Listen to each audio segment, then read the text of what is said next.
आता है हुमायूं का शासनकाल, क्योंकि बाबर का बेटा हुमायूं था। हुमायूं का शासनकाल की अगर हम बात करते हैं तो इसके शासनकाल में किस प्रकार से चित्रकला की नींव रखी गई, चित्रकला किस प्रकार से बनती इसके समय में, तो अगर हम इसकी बात करते हैं तो हुमायूं ने क्या करा, अफगानिस्तान में जिस प्रकार से पहले निवास दिए, जिसमें ये निवास के साथ ये कहें ये कुछ प्रवास के समय के लिए, कुछ समय के लिए ये गया था वहां अफगानिस्तान में, तो उस दौरान जब इसने क्या करा, मुगल चित्रकला की इसने नींव रखी, उसी टाइम पे याद रखिएगा अफगानिस्तान में जब ये क्या करा था, या अपने निवास के दौरान इसने क्या करा, चित्रकला की कहीं ना कहीं नींव रखी। और फारस में ही हुमायूं ने क्या करा, इसकी मुलाकात फारस में ही दो चित्रकारों से इसकी मुलाकात हुई। जो दो चित्रकार अभी आपने जो नाम लिए, अब्दुल समद और मीर सैयद, दो ये जो चित्रकार हैं, इनसे इनकी क्या हुई, मुलाकात हुई। जब ये भारत लौटा तो ये अपने साथ इन दो व्यक्तियों को भी, इन दो चित्रकारों को भी क्या हुआ, अपने साथ ये ले आया। ठीक है, इन्हीं व्यक्तियों के द्वारा अगर हम बात करें तो मुगल शैली की या कहीं मुगल चित्रकला का कहीं ना कहीं शुभारंभ हुआ, या इसकी नींव इसके द्वारा रखी। ठीक है, याद रखें। और मीर सैयद अली की अगर हम बात करें, यह हैरात, एक हैरात शब्द आता है, हैरात एक जगह है अफगानिस्तान में, काबुल की अगर हम बात करें तो मीर सैयद अली जो हैरात के प्रसिद्ध जो चित्रकार था, जो बिहजाद का ये क्या था, शिष्य था। याद रखिए, जो बिहजाद जिसे हम पूर्व का राफेल करके जानते हैं, तो ये किसका शिष्य था बताइए। जो मीर सैयद अली था, ये आपके बिहजाद का ये क्या था, शिष्य था। और मीर सैयद अली ने जो कृतियां तैयार करी थी, उन कृतियों में अगर हम बात करें, कुछ जहांगीर द्वारा तैयार की गई थी और कुछ गुलशन चित्रवाली की अगर हम बात करते हैं तो उसका संकलन हमें देखने को मिलता है। अगर हम जब जहांगीर का शासनकाल पढ़ेंगे तो वहां पर हम इसका जिक्र करेंगे। ठीक है, और हुमायूं ने क्या करा, दोनों को दास्ताने आमिर हजमा या हजमानामा की जो चित्रकारी को करने का कार्यभार दिया इनको, या कहें जो शब्द मैं आपको उच्चारित कर रहा हूं, याद रखिएगा, हुमायूं ने ही इन दो चित्रकारों को क्या किया, दास्ताने और अमीर हजमा जो नामक जो चित्र था, जो चित्रकारी का ये कार्य इसको सौंपा। अब जो मैं बात कर रहा हूं कि दास्ताने अमीर हजमा जो है, उसको दूसरे किस नाम से जाना जाता है, हजमा नामा करके इसे जाना जाता है। हजमा नामा का कार्य किसको सौंपा गया, किसके के द्वारा सौंपा गया, कभी क्वेश्चन बनता है तो आपको पता होना चाहिए। हुमायूं द्वारा जो आपके अब्दुल सहमत थे और मीर सैयद को क्या करा था, ये कार्य सौंप दिया गया इसके द्वारा। और हजमानामा की जब हम बात करते हैं तो मुगल चित्र शैली की अगर हम बात करें, उसकी शिला अगर हम कहें, उसकी जो लाइब्रेरी हुआ करती थी, संग्रहालय, अगर हम चित्रशाला जी उस टाइम पे क्या होती थी, जहाँ पर चित्र कलाओं का बहुत बड़ी मात्रा में प्रदर्शन किया जाता था, वहाँ पर चित्रों को बनाया जाता था, जहाँ उनको संरक्षित करके रखा जाता था, चित्रशाला उसको नाम दिया जाता था। तो हजमानामा मुगल चित्रशैली की क्या थी, प्रथम महत्वपूर्ण कृति के रूप में हम इसको जानते हैं। प्रथम महत्वपूर्ण कृति ये रही किसकी, मुगल चित्रशिला की। ठीक है, ये क्या रही, प्रथम क्या रही, ये महत्वपूर्ण कीर्ति के रूप में हम इसे जानते हैं। और आपको एक आपने सुना होगा, पैगंबर नाम सुना है आपने, जब हम कहते हैं कि जब ये महत्वपूर्ण कीर्ति रही तो पैगंबर के चाचा अमीर हजमा के जो वीरतापूर्ण जो कारनामे जो रहे इससे पूर्व इनके, अगर मैं कहूँ जो पैगंबर जो रहे, मुस्लिमों के जो पैगंबर होते हैं, तो उनके जो चाचा अमीर हजमा जो थे, उनके जीवन काल में किस प्रकार से उन्होंने वीरता दिखाई होगी, क्या क्या कारनामे उनके जीवन काल में रहा होगा, क्या क्या उन्होंने अपने जीवन में अचीव किया होगा, वो तमाम चीजों को इस चित्र के अंतर्गत या हजमानामा के अंतर्गत तमाम रूप से उसको संग्रहित किया, कहें उनको चित्रांकन उसके द्वारा किया गया। अगर हम बात करते हैं तो जो हजमानामा में कुल चित्रों की संख्या कितनी थी, इसमें कुल चित्रों की संख्या कितनी थी, कोई बताएगा? सर 2400। नहीं मैम, ये जो थे आपके 1200 चित्र। ठीक है, 1200 चित्रों का इसमें क्या था, संग्रह था। याद देखिएगा, समझ में आ रहा है? आरती नोट कर रही नहीं कर रही बेटा? जी सर। अगर कहीं पर कुछ छूटेगा तो जी सर। कहीं भी कुछ छूटेगा तो यूट्यूब में देख लीजिएगा। ठीक है, बिल्कुल सर। देखिए मैंने क्या कहा, जब कहीं पर ही आएगा हजमनामा में कुल चित्रों की संख्या पूछी जाती है, ठीक है, तो आपको पता होना चाहिए 1200 चित्रों का इसमें संग्रह है। कभी ये भी पूछा जाता है कंफ्यूज करने के लिए आपको किस प्रकार से एग्जाम पेपर को जो सेट करता है, तो उसमें दिया जा सकता है दास्तान अमीर हजमा में कुल चित्रों की संख्या क्या। अरे आपने तो पढ़ा था यार हजमानामा में वो 1200 चित्र, अब इसमें क्या था। आपको जब ये पता होगा कि हजमानामा को दास्तान अमीर हजमा के रूप में जाना जाता है, तो तब आप इसको सही तरीके से करें। अगर कान यहाँ से पकड़ो इधर से पकड़ो उल्टे से उल्टा पकड़ो तो एक ही चीज है, कान ही हम पकड़ रहे हैं तो वही चीज इसमें है, ठीक है। और बाद में क्या हुआ, मुल्ला बाहर जाओ बेटा, मुल्ला देखिए एक था उसका नाम पूरा याद नहीं आ रहा, हाँ उसका नाम था मुल्ला हाँ मुल्ला अलाउद्दीन करके था, अलाउद्दीन का नाम था उनका, अलाउद्दीन करके वो नाम था। उन्होंने एक अपना ग्रंथ लिखा, वो ग्रंथ नाइफ सुल और क्या था बेटा, कुछ याद है आपको? मैं लिखता हूँ उसमें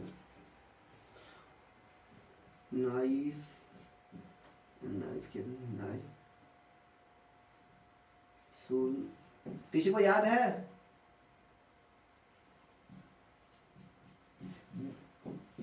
देखिए नाइफ सुल मासीरे करके ये ग्रंथ लिखा गया था, ठीक है। नाइफ सुल मासीरे करके ये ग्रंथ का नाम है। तो ये ग्रंथ जो लिखा गया था, तो ये किसके द्वारा लिखा गया? मुल्ला अलाउद्दीन के द्वारा इसे लिखा गया था। ये हमजानामा को क्या कहता है, हुमायूं का मस्तिष्क के रूप में भी ये कहा जाता है कि ये जो चीजें थी, जो ये नाइफ उसूल और मासीरे जो कहा जाता है, ये जो ग्रंथ जो लिखवाया गया था, कहते हैं कि जो हमजानामा का जो चित्र बनाए गए थे, जो 1200 या उसका पूरा कथा या उनके जो चाचा पैगंबर की जो मैंने बात करी, तो उनका पूरा जीवन चित्र को चित्रांकन किया, किस प्रकार से उन्होंने अपने जीवन में कारनामा करे, क्या क्या चीजें करे। तो ये जो तमाम चीजें जो उभरी जिस व्यक्ति के दिमाग में कि भैया ये चित्र बनने चाहिए, कि हमारे जो परदादा हैं उनको जो भी रहे होंगे इनके, तो ये सारी जो चीज दिमाग में जो दौड़ी, जो आज इसका प्रत्यक्ष तौर पर जो उदाहरण हमें देखने को मिला, तो जो एक चित्र के तौर पे या कहें एक ग्रंथ के रूप में जो लिखा गया हमजानामा, तो ये कोई और नहीं, हुमायूं का ये मस्तिष्क की क्या थी, कहीं ना कहीं उपज थी, ये उसके दिमाग की ये चीजें थी कि भैया जो ये तमाम चीजें हमारे सामने आई, ठीक है।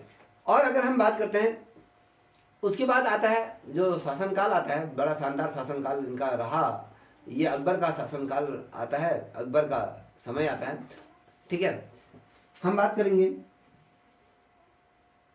ठीक है, अकबर के समय में किस प्रकार से चित्रकला विकसित हुई, किस प्रकार से क्या चीजें रही, ठीक है।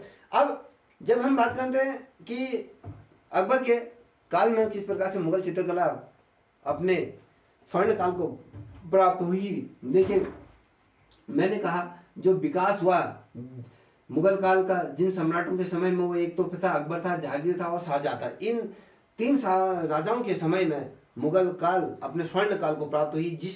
जिस उन्नति, जिस सोच से इसको डेवलप किया गया होगा, उस सोच तक पहुंचने का जो श्रेय जाता है इन तीनों को जाता है। तो जहां पर हम अकबर के समय के अगर हम कुछ प्रमुख चित्रकारों की बात करें, तो मीर सैयद अली हो गया, दसावंत हो गया, बसावन हो गया, आपके अब्दुल सैयद मुकंद करके जो थे, कुछ ऐसे चित्रकार थे। आईने अकबरी में आप पढ़ोगे, जब अकबर का शासनकाल में जो आईने अकबरी लिखी गई थी, उसका जो जीवन परिचय जो लिखा गया, तो उसमें हमें कुल अगर हम देखते हैं तो उसमें कुल कितने चित्रों का उल्लेख मिलता है, कुल कितने चित्रकारों का उल्लेख मिलता है, तो कुल चित्रकारों का जो उल्लेख मिलता है वो मिलता है आपके 17 चित्रकारों का उल्लेख मिलता है। अगर कोई मुझे इतना बता सकता है कि जो 17 चित्रकार थे, इसके जो ये वर्ड के, जो अकबर के शासनकाल की अगर हम बात करते हैं, तो ये वर्ड के पूरे संसार भर के 17 चित्रकार थे। विश्व प्रसिद्ध चित्रकारों की श्रेणी में से 17 चित्रकारों को रखा गया था। अब ये 17 चित्रकारों में से हिंदुओं की संख्या कितनी थी, कोई मुझे बताएगा? जो अकबर के समय में अगर मैं बात करूं, तो यहाँ पर हिंदुओं की बहुत अच्छी स्थिति रही। कहते हैं कि लोग कहते हैं कि मुस्लिमों ने हिंदुओं पर अत्याचार करा, नहीं, जो अकबर के समय में जो हिंदुओं पर बहुत शानदार तरीके से उनको बड़ी बड़ी पदवी दी गई थी, और जो अकबर था, इसने अपने दरबार में तो सबसे बड़े बड़े पैदुई में जिनको बैठाया था वो तो सबसे ज्यादा क्या क्या थे आपके जो हिंदू जो सेनापति कहें या बड़े बड़े पैदुई पर जो बैठाई। अगर हम चित्रकारों की भी बात करें तो सर्वाधिक संख्या आपकी हिंदू चित्रकारों की ही रही अकबर के समय में। मुझे ये बताइए जो आईने अकबरी में कुल कितने चित्रकारों का वर्णन मिलता है? आरती जल्दी बताओ।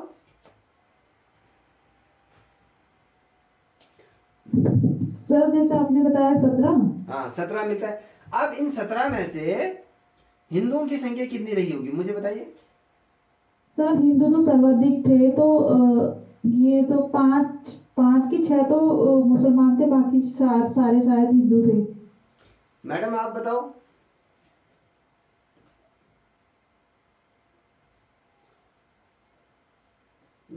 जल्दी बताइए, आवाज आ रही है तो बताओ।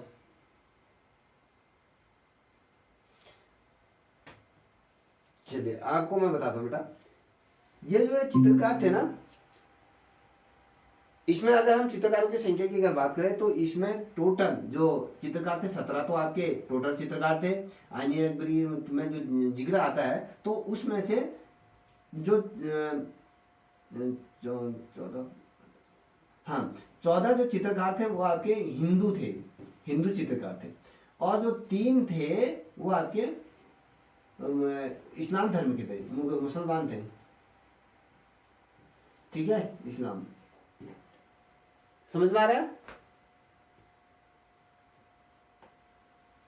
हाँ या ना? जी सर।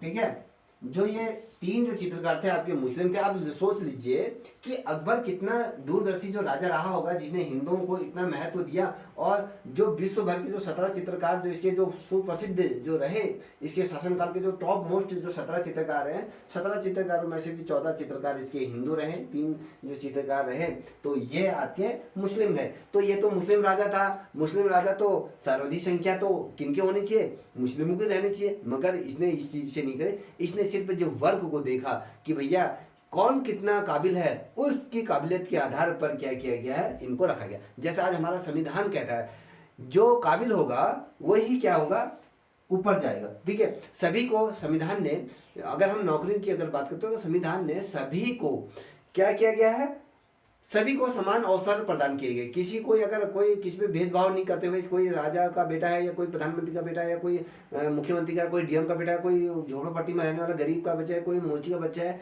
तो उसको भी वही अवसर दिए जाएंगे। अगर यूपीएससी की तैयारी कर रहा है कोई बच्चा तो मोची के बच्चे को भी वही मिल रहा है, और एक टीचर का बच्चा है उसको भी वही मिल रहा है, कोई डीएम का बच्चा है वही, कोई प्रोफेसर का बच्चा है वही, या इंजीनियर डॉक्टर उसको भी सभी एक जैसा मिल रहा है। तो यहाँ पर जो काबिलियत होगी जिसके अंदर का वो ऊपर जाएगा। तो यहाँ पर भी वही थी कि जिसके अंदर का जो काबिलियत थी, जो बेहतरीन चित्र बनाता था, तो अकबर ने भी उन्हीं को ऊपर रखा गया था। ठीक है, आप देखिए मैंने कहा कि आईने अकबरी में कुल 17 चित्रकार थे, जिसमें से आपके 14 हिंदू चित्रकार थे, 3 आपके मुस्लिम चित्रकार थे। और मुगल काल की अगर हम बात करें, मुगल काल में चित्रों में अकबर के शासनकाल में अगर हम बात करें तो बहुत बड़े पैमाने में यहाँ पर चित्र हुए और बड़े पैमाने में चित्रकला का विकास हुआ। मुगल चित्रकलाओं की अगर हम बात करें तो इसी के समय में बहुत बड़ा चित्र बने। बहुत अकबर के समय में चित्रकला का विकास बहुत बड़े पैमाने में हुआ। अगर हम बात करें अकबर के समय में महाकाव्य हो गए, कथाओं की बात करते हैं, इनमें इसने क्या रखी, बहुत ज्यादा रुचि दिखाई। और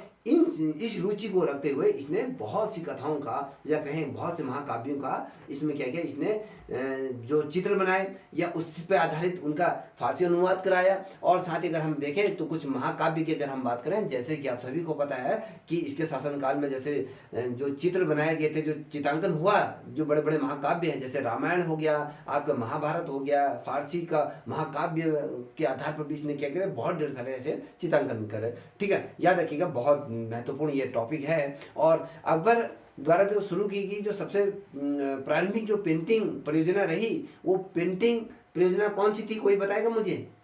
जो अकबर काल में जो प्रारंभिक तौर पे जो प्रारंभिक जो पेंटिंग जो परियोजना नहीं, अगर कहें कि जो एक कंपटीशन किया होगा या कहें जहां से इसने कला को एक आयाम दिया होगा, जहां से इसने प्रारंभ किया होगा, तो वो कौन सी परियोजना के तहत महत्वपूर्ण ये रही, कौन सी परियोजना रही?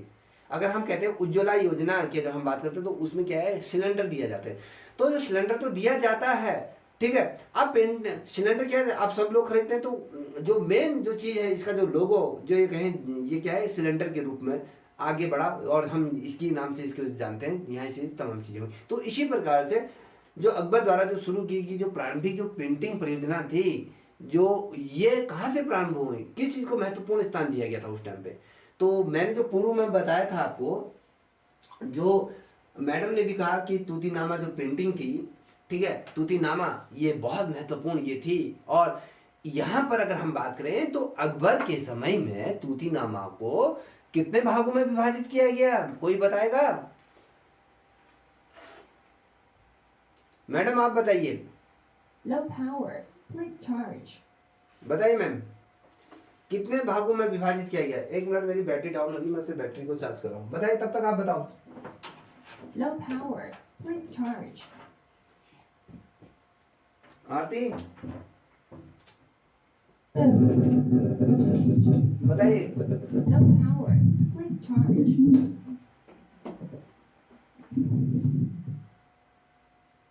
12 खंडों में सर। है? एक मिनट, 12 कितने कहा? 12 खंडों में। शुभम, आप अभी प्रत्यक्ष तौर पे आपने दर्शन दिए, बताइए कितने उसमें किया गया है, कितना कहा आरती आपने, बताइए। सर मैंने तो 12 खंड बोला है। और मेनिका, मेनिका है ना, मेहता जी, जी सर। बताइए। आप एकदम साइलेंट मत रहिए। अगर मैं यहाँ से कोई क्वेश्चन करता हूँ तो उसका तुरंत आंसर दीजिए, चाहे आता है चाहे गलत आता है तो वो भी दीजिए, आता है तो वो भी दीजिए, ठीक है। चलिए बताइए, बताइए मैम। सर 6 खंडों में।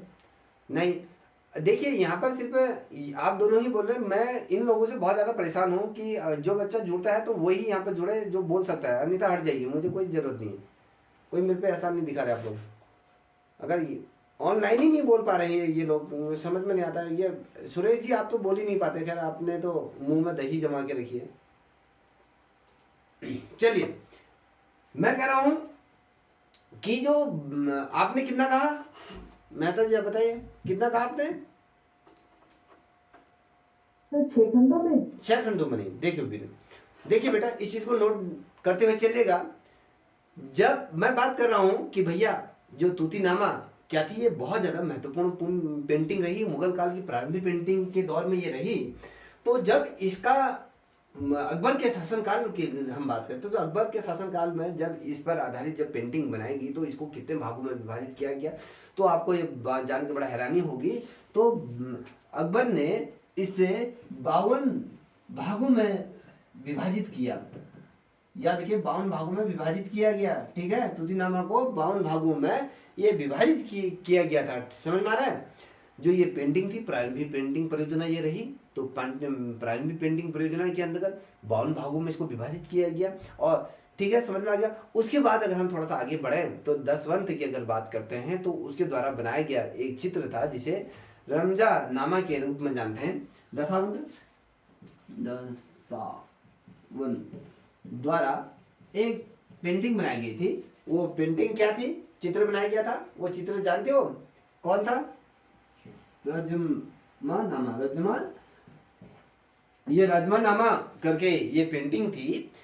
ये जो पेंटिंग नामक जो थी, तो ये इसमें जो ये रमजानामा जो नामक जो पेंटिंग थी, ये पांडुलिपि में ये हमें मिलती है। पांडुलिपि के अंतर्गत हम इसको अध्ययन करते हैं तो पांडुलिपि में हमें ये मिली। दशावंत द्वारा जो ये चित्र बनाया गया था रमजानामा नामक, ये पांडुलिपि में इसको ये तमाम ये मिली। और अब्दुल अहमद के जो दरबारी की अगर हम बात करते हैं तो उनके जो पुत्र था मोहम्मद शरीफ करके ने क्या करा, जो रमजानामा जो चित्र था, याद रखिए जो रमजानामा जो चित्र था, तो इसका जो पांडुलिपि की अगर हम बात करते हैं तो मुगल चित्रकला के इतिहास में इसने क्या करा, ये वाली जो पेंटिंग थी कहीं ना कहीं एक मील का ये पत्थर ये सब काट दो, ठीक है, ये क्या था, एक महत्वपूर्ण ये भूमिका इसने निभाई। अब मैं फिर से इसे दोहरा दे रहा हूं।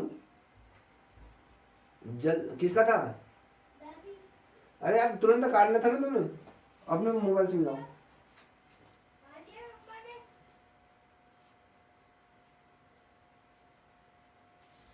ये चला गया।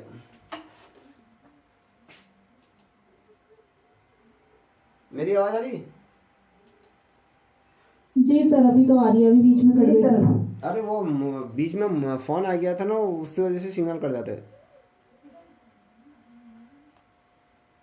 चलिए ठीक है, हमने जो बात करी थी फिर से दोहरा दूं, फिर से मैं उस चीज को रिपीट कर रहा हूं। मैंने जी कहा सर। कि दसावन द्वारा जो बनाया गया जो चित्र था, जिसमें रमजानामा नामा की पांडुलिपि हमें यहाँ पर प्राप्त हुई।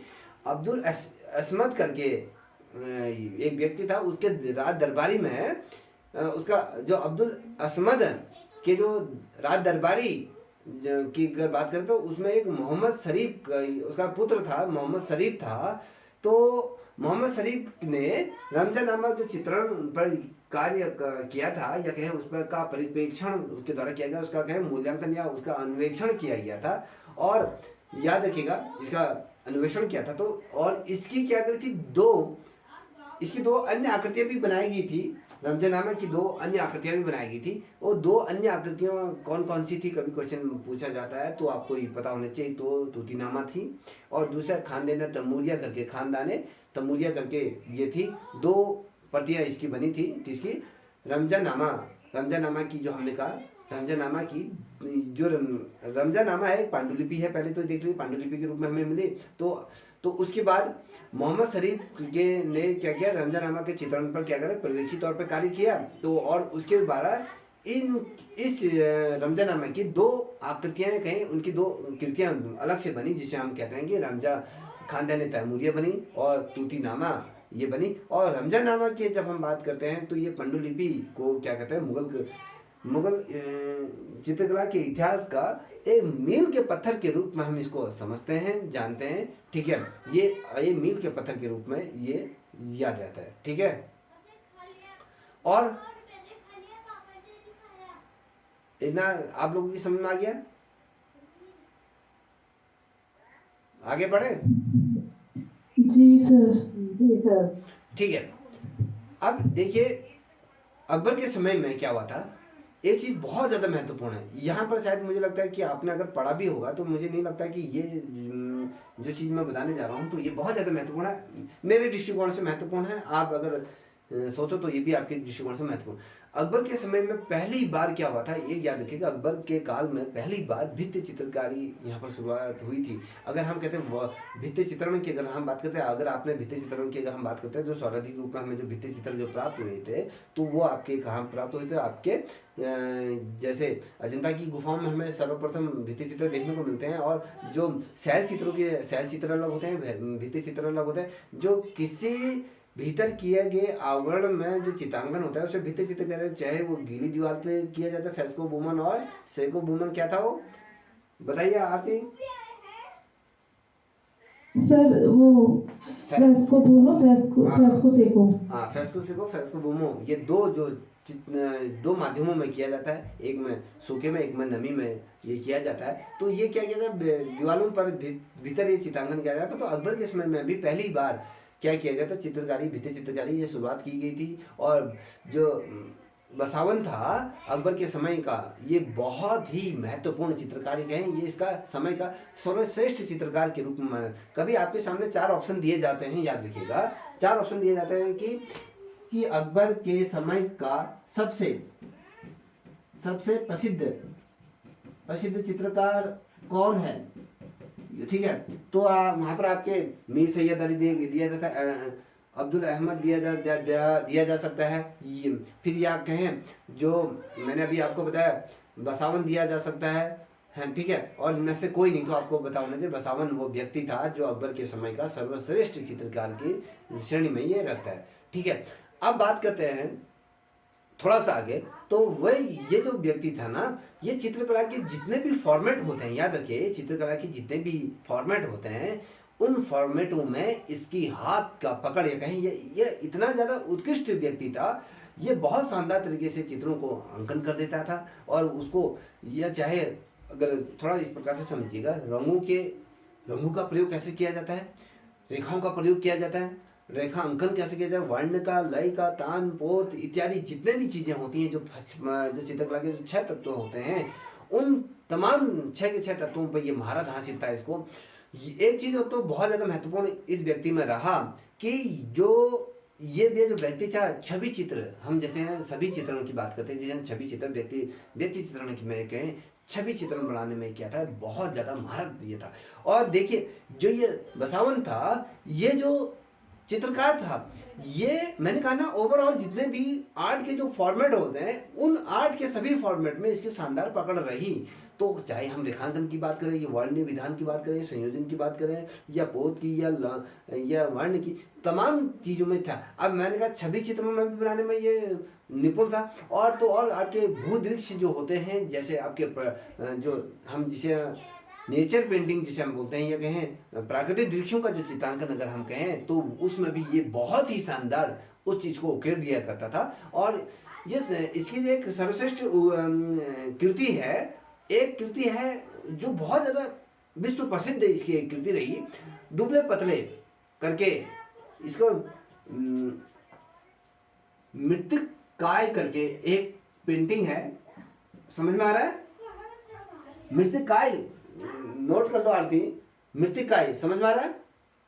जी सर। ये मृत्तिकाय एक बहुत प्रसिद्ध इसकी सर्वश्रेष्ठ पेंटिंग कह सकती हूँ इसका। एक मृत्तिकाय कहने का मतलब दुबले पतले, या कहें एक मृत्यु शैया पर लेटा हुआ व्यक्ति, आपने सुना भी होगा। मृत्तिकाय का मरने वाला, मरने जैसा, ठीक है, दुबले पतले, ठीक है।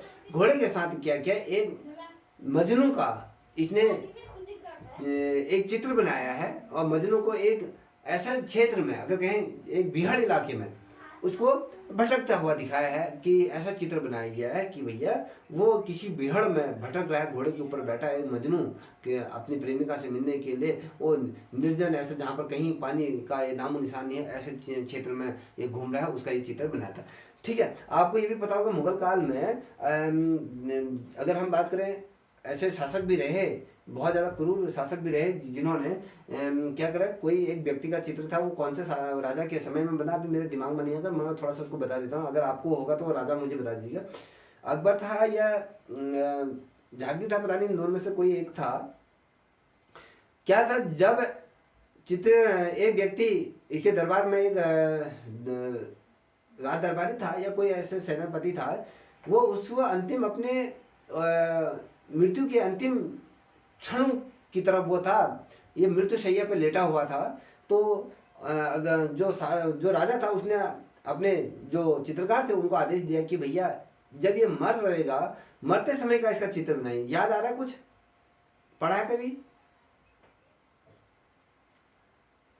बताइए आरती। सर जहाँ तक है जहांगीर के समय में हुआ है ये, हाँ, अकबर के टाइम पे, क्योंकि जहांगीर बहुत वो था ना पेंटिंग पे, तो एक चीज वैसे उतारना चाहता था। हाँ, मैं एक चीज और बताता हूँ। अकबर की विशेषता मुझे बहुत ज्यादा पसंद आती है। मैं जब भी अकबर को पढ़ता हूँ तो इस चीज को भी बहुत शानदार तरीके से बच्चों को जब लेक्चर देता हूँ तो इसमें समझाता हूँ।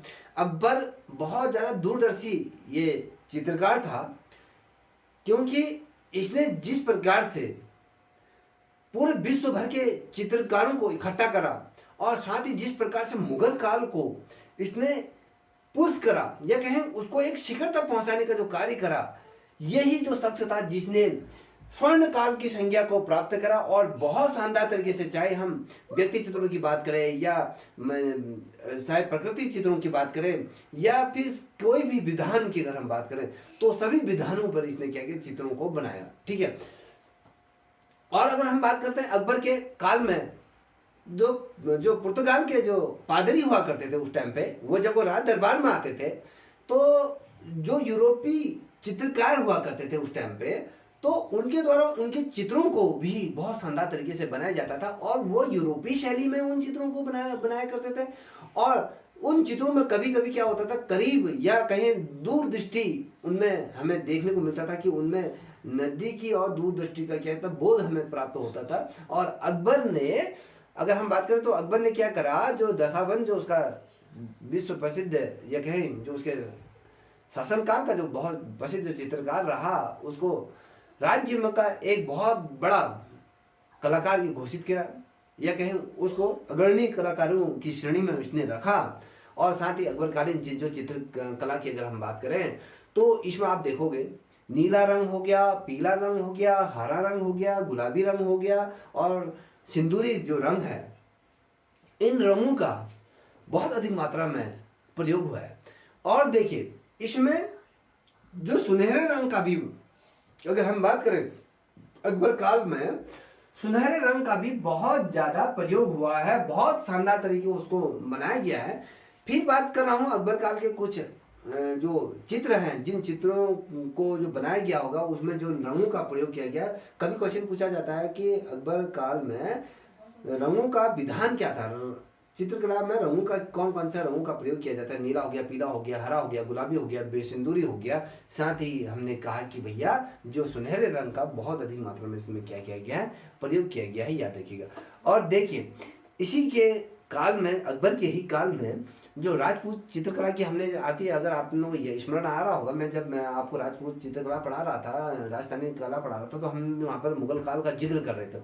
तो अकबर के काल में राजपूत चित्रकला का प्रभाव हमें इनके उसमें देखने को मिलता है। ठीक है, देखिए राजपूत कला का कहीं ना कहीं हमें जो प्रभाव किसकी पेंटिंगों में देखने को मिलता है, किसके समय में देखने को मिलता है, अकबर के समय में देखने को। मैंने आपसे पूर्व में ही कहा था, मुगल नाम भारत में जब आया तो उसके बाद बड़ा पहले तो ये ईरानी या कहें फारसी के रूप में जानते थे, ईरान से आए हुए ये था। ठीक है, जब ये भारत आया फारसी और साथ ही जब भारतीय कला के अंतर्गत राजस्थानी शैली का जब मिश्रण हुआ, उस मिश्रण से एक नई शैली का उदय हुआ। उस शैली को हमने मुगल शैली के नाम पे दिया। बाद में ये निरंतर कालांतर तक ये जो आज हम जान रहे हैं मुगल शैली का ही जानते हैं। मुगल शैली की एक चीज बताऊं, मुगलों की शुरुआत मुगल काल से ही हुई और मुगलों का अंत मुगल काल में ही हो गया। देखिए ये जो पीरियड था ये ज्यादा आगे बढ़ा नहीं, मुगलों के समय में इसकी शुरुआत हुई और मुगलों के समय में ये खत्म हो गया। देखिए बाबर की अगर हम बात करें, बाबर ने इसको खड़ा किया और हुमायूं ने इसे गर्त में मिला दिया ना, क्या औरंगजेब ने इसे गर्त में मिला दिया। तो कहने का मतलब शुरुआत भी इन्हीं के समय में हुई, अंत भी इन्हीं के समय में हुई। और मैंने बता दिया कि जो चित्रकला में अकबर की चित्रकला में राजपूत कला का भी कहीं ना कहीं उनका प्रभाव हमें देखने को मिलता है। ठीक है, समझ में आ गया?